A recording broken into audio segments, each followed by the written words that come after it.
Dr. Emily Morgan's coffee had gone cold again. She barely noticed, her eyes fixed on the holographic display that dominated the control room of the Arizona Quantum Array Complex. The midnight shift was usually quiet, perfect for the deep analysis she preferred. But tonight was different. Tonight, the stars were singing a song she'd never heard before. "Hey, Mike," she called out to her research assistant, who was nodding off in the corner. "Come take a look at this signal pattern." Michael Reynolds, a graduate student who'd been working with her for the past year, shuffled over, suppressing a yawn. "Another pulsar reading, Dr. Morgan." "No," she said, her voice tight with excitement. "This is something else.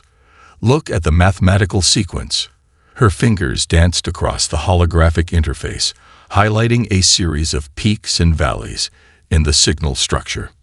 Mike's drowsiness vanished as he leaned in closer. That's not natural. Those numbers are following a pattern I've never seen before." Emily nodded, her heart racing. "Because it's not just mathematics. It's language. Someone out there is trying to talk to us." She'd spent 15 years at the array, studying everything from distant galaxies to near-Earth asteroids, but this signal was unlike anything in their database. While other observatories might have dismissed it as background noise, the quantum array's unique configuration, often criticized as too sensitive and prone to ghost signals, had captured something extraordinary. "Run it through the new quantum decoder," she instructed Mike, who was now fully alert and already moving to the secondary console. The decoder was Emily's pet project, a controversial piece of software that approached signal analysis from a different angle than traditional SETI programs.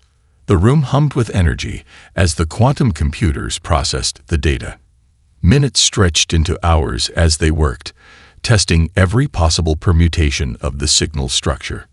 Just before dawn, when the first hints of sunlight began to paint the Arizona desert in shades of gold, the decoder finally cracked it. "Oh my God," Mike whispered, his face illuminated by the scrolling data. "Dr. Morgan, these are engineering specifications and coordinates." Emily's hands trembled as she read through the decoded message. It was both a miracle and a nightmare. A complete blueprint for faster-than-light travel technology, accompanied by a desperate plea for help from a civilization on the brink of extinction. "Send out the alert," she said, her voice steady, despite the weight of the discovery. "Wake up, everyone. The director, the board, everyone." As the complex came to life around them, Emily noticed something even more startling in the data. The signal had been broadcasting for years, but no one had responded. The message contained fragments of communications from other, more advanced civilizations, all of them declining to help, all of them dismissing the plea as too risky. "They're all ignoring it," she murmured, more to herself than to Mike. "Advanced species with actual faster-than-light capability. And they're just walking away." Director Sandra Hayes burst into the control room, still wearing her pajamas under her lab coat. "This better be good, Morgan."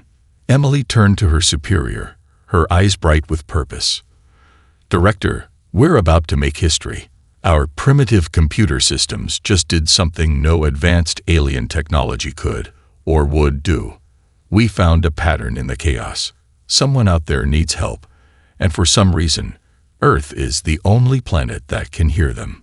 As the sun rose over the desert, casting long shadows through the control room's windows, humanity's first real contact with alien life wasn't a grand meeting of civilizations or a hostile invasion. Instead, it was a simple thing. A call for help heard by the one species still young and idealistic enough to answer it. The question was no longer whether aliens existed. It was whether humanity, with all its limitations and all its potential, would rise to a challenge that the rest of the galaxy had chosen to ignore. The United Nations General Assembly had never been so quiet. 3 days after the signal's discovery, Dr. Emily Morgan stood before representatives from every nation on Earth, her hand steady as she manipulated the holographic display that dominated the chamber. "What you're seeing," she said, her voice carrying through the stunned silence, "is the systematic destruction of an entire civilization. These crystalline parasites don't just kill. They convert all matter they touch into more of themselves." The display showed time-lapse images transmitted through the signal. Beautiful cities of silicon and light being consumed by geometric patterns that spread like frost across a window. Several delegates visibly recoiled as the images played out. Chinese Representative Liu stood first. "Dr. Morgan, you say other advanced civilizations have received this distress call." "Yes," Emily replied, bringing up a new display. "We've decoded 17 different responses, all rejections. The most common reason given was that the risk of cross-contamination was too high." The Russian representative leaned forward. "And yet you propose we, with our limited technology, should attempt what these advanced species won't." A murmur rippled through the assembly. Emily was about to respond when Director Hayes stepped forward from the shadows. "That's exactly what we're proposing," Sandra said, her voice sharp with conviction. "Because we found something those advanced species missed. Dr. Morgan, show them." Emily nodded and brought up the final simulation. "This is a model of human DNA interacting with the crystalline structure. Our genetic material, specifically the junk DNA that makes up much of our genome, creates a destructive resonance in the parasite's molecular structure." The assembly erupted in whispers as the simulation showed human cells literally tearing the crystals apart at a molecular level. "They're silicon-based life forms," Emily continued over the murmurs. "They've never encountered carbon-based biology like ours. What those advanced species see as our primitive nature might be our greatest weapon." The Secretary General rose, silencing the room. "You're asking us to build an interstellar ship using alien technology we barely understand, travel to a distant star system, and fight an enemy that terrorizes far more advanced civilizations than our own." "Yes," Emily said simply, "because if we don't, an entire species dies. And these parasites won't stop there.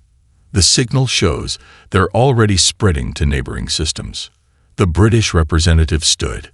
"How long until they reach Earth?" "At their current rate of expansion, maybe 1,000 years, maybe less."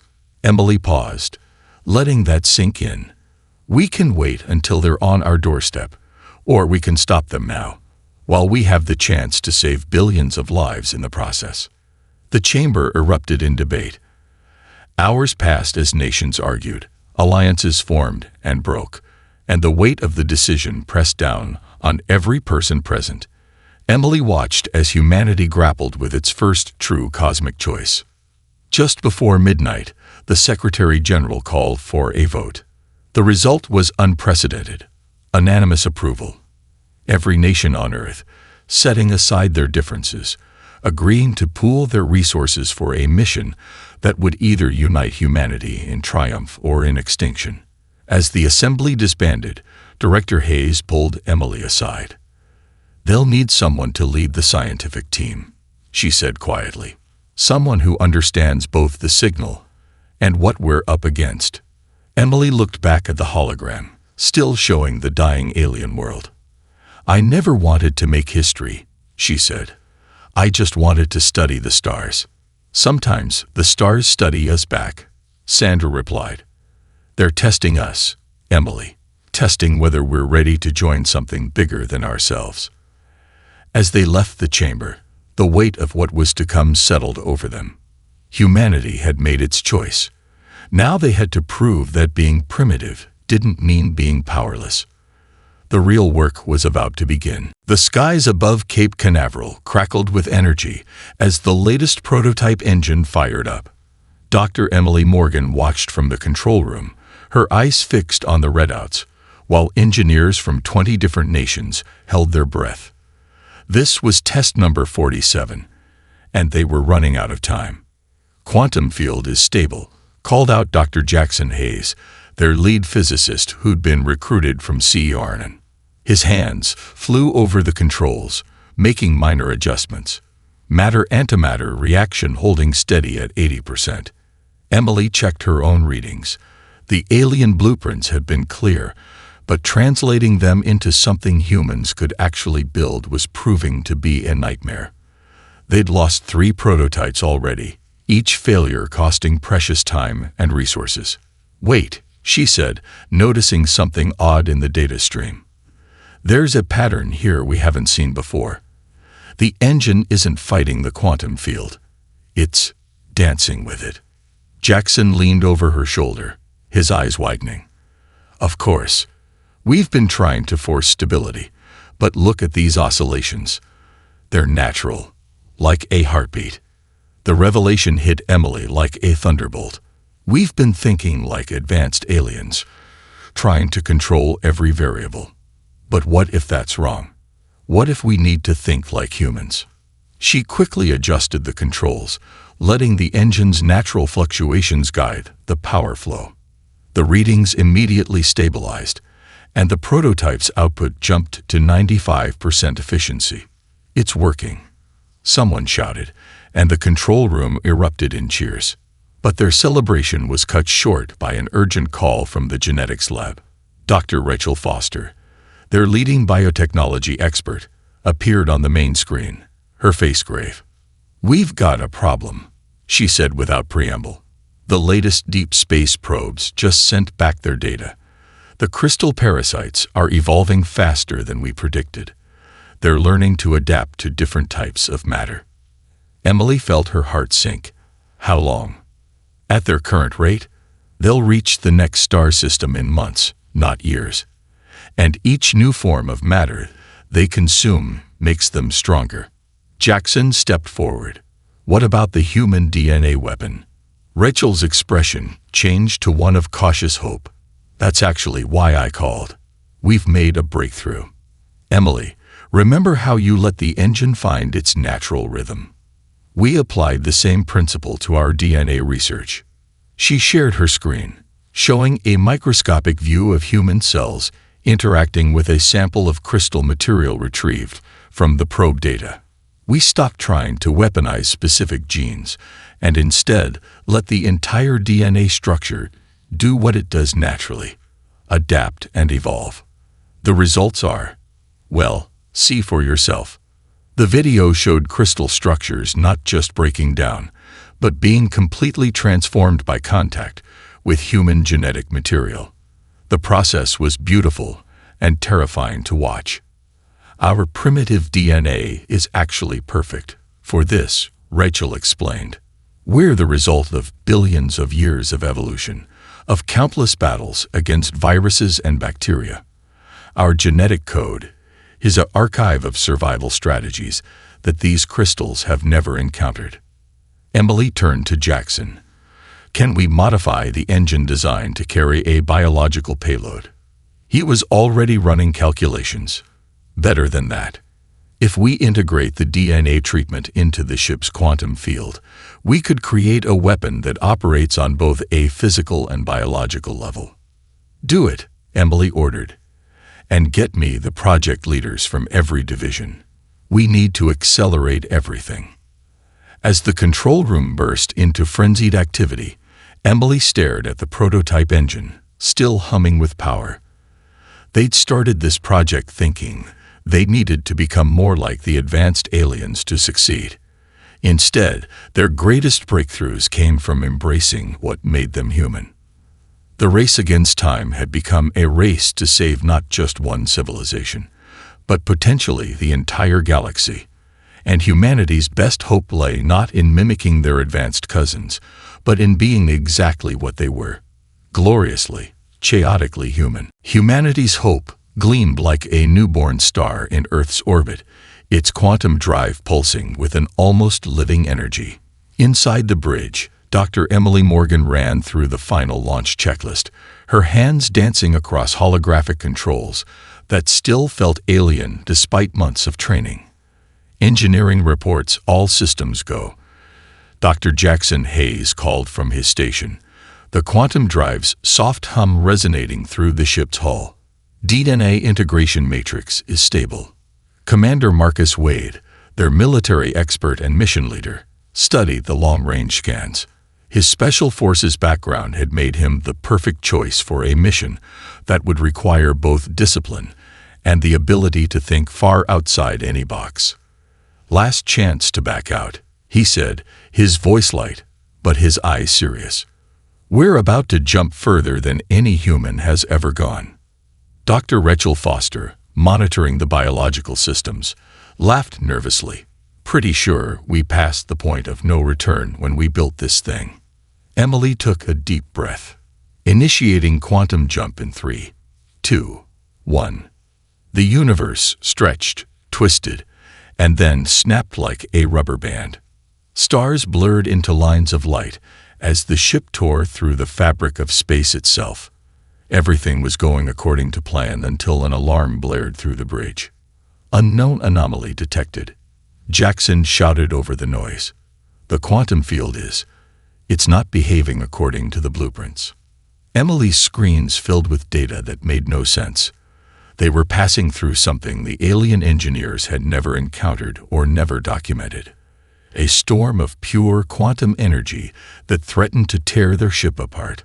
The advanced species would probably try to calculate their way out of this, Rachel said, gripping her console as the ship shuddered. "Too bad we don't have time for math." Commander Wade's eyes lit up with a dangerous gleam. "Then let's do what humans do best. Improvise. Dr. Morgan, remember how the engine liked to dance?" Emily caught his meaning immediately. "Jackson, disengage the quantum stabilizers." "Are you insane?" He stared at her. "Those keep us from being torn apart. Trust me. Let the ship feel the storm." Jackson hesitated for just a second before hitting the controls. Immediately, the ship's rigid flight pattern dissolved into something more fluid, more natural. Like a leaf in a hurricane, they began to roll and pitch with the quantum currents instead of fighting them. "It's working," Rachel called out, checking the structural integrity readings. "The hull stress is decreasing. We're surfing the storm." Emily felt it too. A strange harmony between ship and space that no engineer could have planned for. Their primitive instincts had turned what should have been certain death into a wild ride through the quantum foam. The storm lasted for what felt like hours, but might have been minutes. Time behaved strangely in quantum space. When they finally emerged, the ship was slightly battered but intact, and they'd covered more distance than they planned. "Status report," Commander Wade called out, already checking their position against the star charts. "Hull integrity at 87%, Jackson reported, wonder in his voice. "The quantum drive actually absorbed some of the storm's energy. We're running at 112% efficiency." Rachel added her own findings. The DNA matrix not only survived, but evolved. The crystal samples in the lab show increased vulnerability to our countermeasures. Emily stared out at the unfamiliar stars, a smile playing at her lips. The advanced species would have spent years studying that storm, trying to chart safe passages through it. "We just danced." "That's humanity for you," Wade said, pride evident in his voice. "Why spend a century making a perfect map when you can learn to navigate by feel?" As the crew began repairs and analyzed their data, Emily couldn't help but wonder what other surprises space had in store for them. They'd just proven that sometimes the best response to the unknown wasn't careful calculation, but the simple human willingness to adapt and roll with the punches. They were still 3 weeks from their destination, but they'd already learned a crucial lesson. In space, just like on Earth, being human might just be the greatest advantage of all. The alien world hung before them like a cracked jewel, its surface glittering with unnatural geometric patterns that stretched across entire continents. From orbit, the crystal infection almost looked beautiful. Until you realize You were watching a planet die. My God, Dr. Rachel Foster whispered, her face illuminated by the crystalline glow from below. The infection has spread further than the original signal showed. Commander Wade was already running tactical analyses. Those formations aren't random. Look at the pattern recognition software. They're moving like an army, securing strategic points first. Emily studied the data streaming across her console, her heart heavy.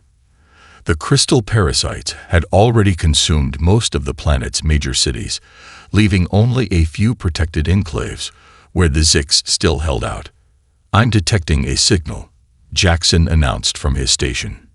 It's coming from one of the safe zones. They're still fighting. The message that came through was a mix of mathematical equations and translated text, the universal language they'd been using since first contact. But the tone was unlike anything they'd seen in the original distress call. They're shocked, Emily said, reading the translation. They can't believe we actually came. A new window opened on their main display, showing their first live look at A6. The alien was vaguely humanoid, but made of living silicon, its body refracting light like a prism. Its voice, when translated, carried both hope and disbelief. You came in a ship made from our designs, the Zix said, identifying itself as Chief Scientist Carr. But you modified it in ways we don't understand. How did you build this with your level of technology? We improvised, Emily replied simply. Sometimes not knowing something's impossible makes it easier to do. Czar's crystalline form shifted, a sign they later learned indicated strong emotion. The advanced species quarantined our entire sector. They said we were too primitive to be worth the risk of contamination. Yet you, who they consider even more primitive, crossed half a galaxy to help us. Commander Wade stepped forward. Speaking of risk, those crystal formations are moving with military precision. Has anyone else noticed that? Czar's form dimmed slightly. No. We've been so focused on the scientific analysis, on finding a technical solution. That's the problem with being too advanced, Wade said, his special forces training coming to the fore. You stop seeing simple patterns. Those aren't just mindless parasites. They're an invasion force. The revelation hit the bridge crew like a physical blow. They weren't just fighting a disease. They were fighting an enemy that thought, planned, and adapted. Rachel's console suddenly lit up with new data. The DNA samples we modified during the quantum storm. They're showing unprecedented activity. The parasites aren't just consuming. They're building something. Look at these energy readings. Emily felt a chill run down her spine as she studied the numbers. They're not just taking over the planet. They're converting it into a beacon. To call more of them, Wade finished grimly. Classic invasion tactics. Establish a beachhead, then call in the main force. Czar's form pulsed with what they now recognized as fear. The advanced species. They must have known. That's why they quarantined us. They weren't abandoning us. They were containing the threat. Well, they did a hell of a job containing it, Wade snorted. Sometimes the smart play isn't to contain a threat. It's to confront it head-on. Emily looked at the dying world below, then at her crew, then at their new ally. Czar, we didn't come here just to watch. We came to fight. The question is, are you ready to stop acting like an advanced species and start fighting back like a primitive one? The alien's form brightened with a new intensity. Teach us. As they began planning their counterattack, Emily realized that sometimes the greatest wisdom came not from knowing everything, but from being willing to learn anything, even if that meant learning from those you once fought beneath you. The underground resistance base of the Zix hummed with an energy that was part fear, part hope. Dr. Rachel Foster stood before a group of silicon-based warriors, their crystalline forms reflecting the blue glow of her holographic displays. The key isn't just the DNA, she explained, showing microscopic images of human cells attacking crystal structures. It's the emotional component. Our bodies produce different chemical combinations based on our emotional states. Commander Wade, who had been teaching the Zix guerrilla warfare tactics, stepped forward. In other words, we fight better when we're angry, run faster when we're scared, think quicker when we're excited. Those primitive responses you advanced species try to evolve past. They're exactly what we need.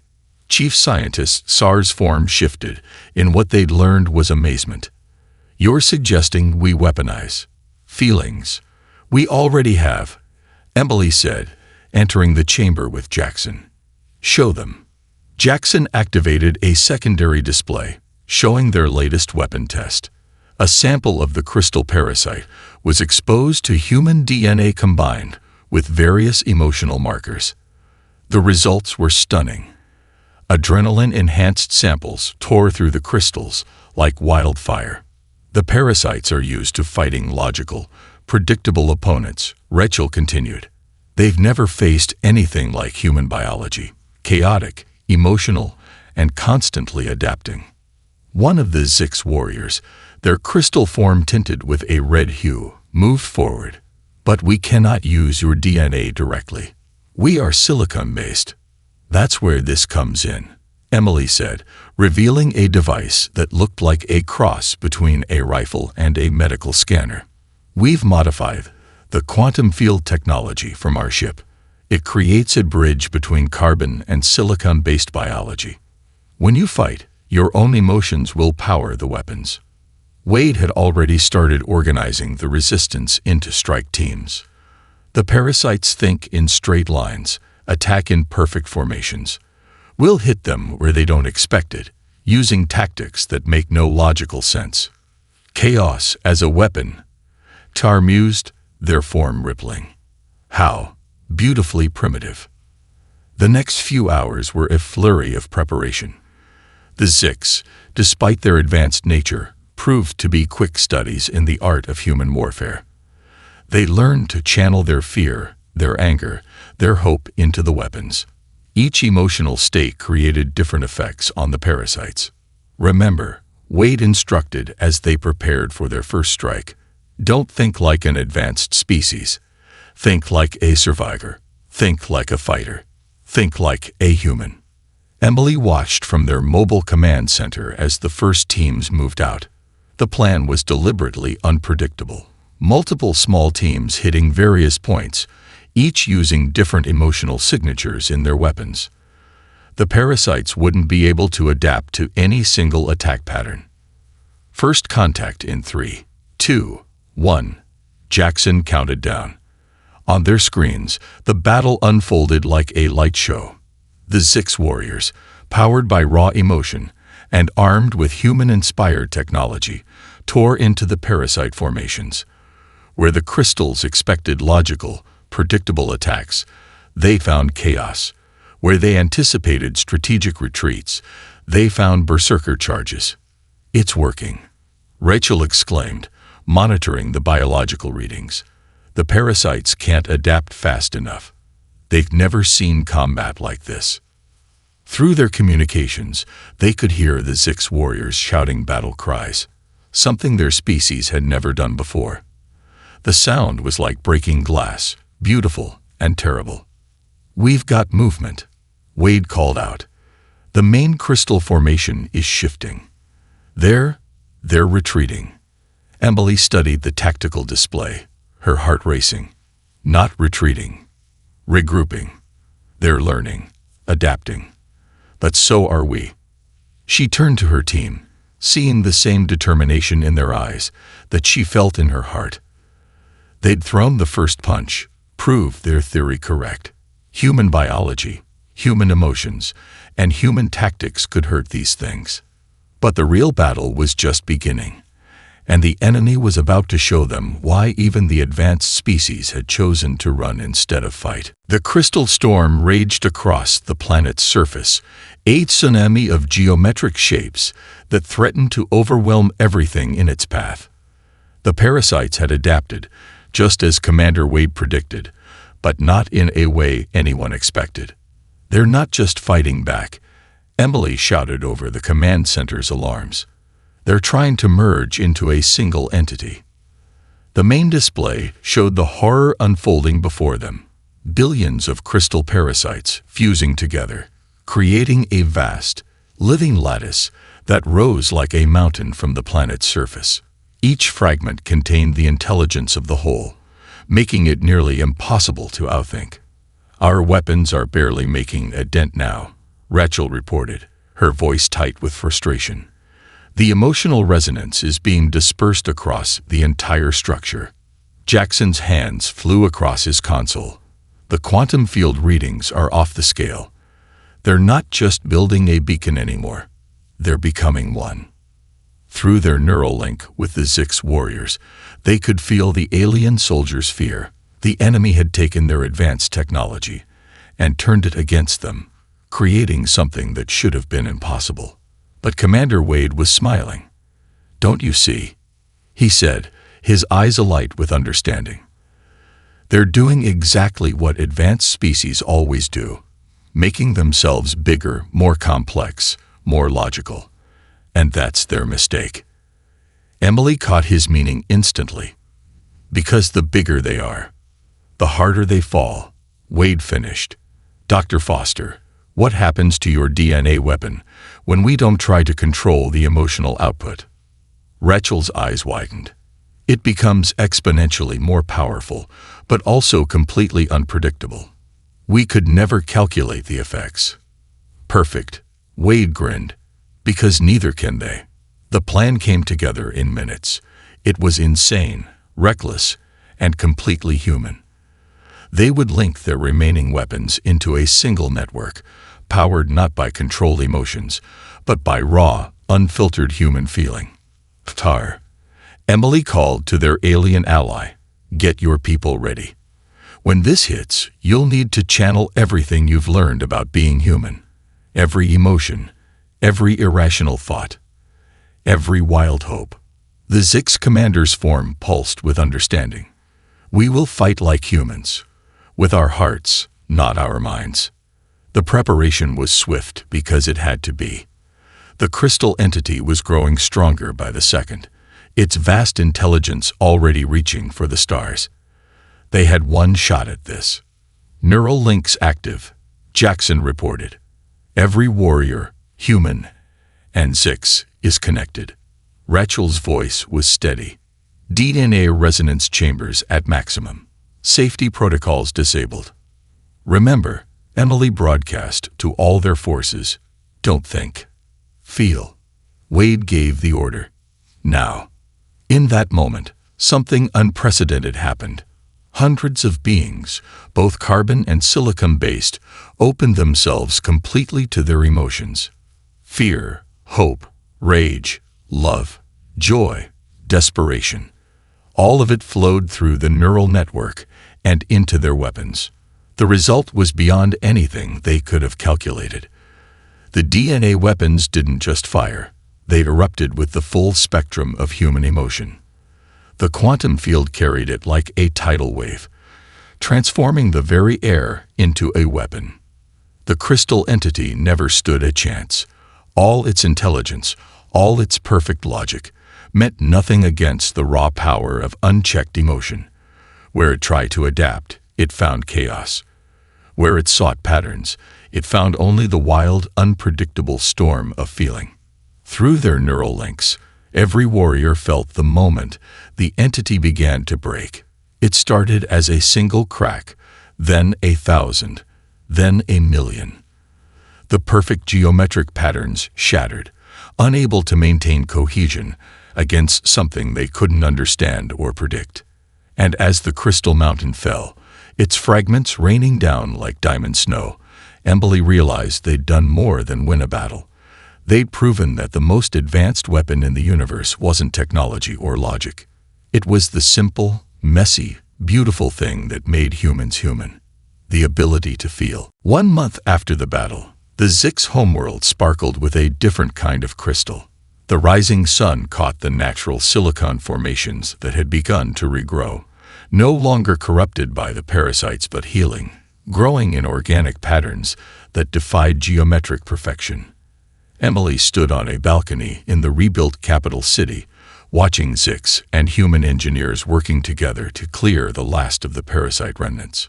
Below her, Commander Wade was teaching a group of young Zix warriors something that looked suspiciously like baseball. "They're calling it the Human Revolution," Dr. Rachel Foster said, joining her at the railing. "Not just here, but across 12 different star systems. The advanced species?" Emily asked, though she already knew the answer from the gleam in Rachel's eye. "They're having an existential crisis," Rachel laughed. "Their entire hierarchy was based on technological achievement. Now they're facing questions about whether they've been measuring progress all wrong." Jackson emerged from his lab, where he'd been working with XR on a new type of quantum drive that combined human intuition with Zix crystal technology. "You haven't heard the best part. 3 primitive species have already reached out to Earth for alliance talks. They say they'd rather have partners who'll fight by their side than protectors who'll abandon them." Emily watched as a group of Zix children played in the plaza, their crystalline forms shifting with unrestrained joy, an emotion their species had nearly engineered out of themselves before humans taught them its value. "The Galactic Council has requested a meeting," Commander Wade said, joining them after his impromptu baseball lesson. "They want to understand how we did it, how a primitive species managed to defeat an enemy that terrified the most advanced civilizations." "And what will we tell them?" Rachel asked. Emily smiled, remembering the moment when pure human emotion had shattered the crystal entity. "We'll tell them the truth, that sometimes the most advanced thing you can do is remember where you came from. That every step in evolution, every primitive instinct, every emotion we kept while others engineered them away, they're all part of what makes us strong." A soft chime announced SAR's arrival. The Zix scientists' form now shifted constantly with small emotions, something that would have been considered a sign of weakness before.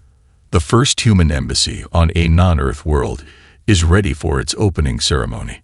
Though I must admit, we're still confused about why you insisted on including a kitchen and a dance floor." "Because diplomacy isn't just about treaties and technology," Wade grinned. "Sometimes it's about sharing a meal, teaching each other new steps, learning to let go and just feel the music." As they made their way to the embassy opening, Emily received one final report on her neural link. The crystal parasite's homeworld had been located, and already a joint human-Zix task force was planning not to destroy them, but to try communication, to understand why they became what they were, and perhaps find a way to help them evolve into something less destructive. It was a primitive solution, reaching out instead of destroying. But that was humanity's gift to the galaxy. The understanding that progress wasn't a straight line from primitive to advanced, but a circle that sometimes required returning to your roots to move forward. "Ready for the next adventure?" Wade asked as they approached the embassy, where representatives from 100 worlds, advanced and primitive alike, waited to celebrate not just a victory, but a new way of thinking about the universe. Emily looked at her team, at their alien allies, at the future they'd built by daring to answer a call everyone else ignored. "You know what? I think the adventure's just beginning." Above them, the stars beckoned, no longer distant and cold, but alive with possibilities. Humanity had answered the call, and in doing so, they'd called out to something greater than themselves, a future where primitive and advanced were just different notes in the same cosmic song, each essential, each beautiful, each part of the great dance of life itself.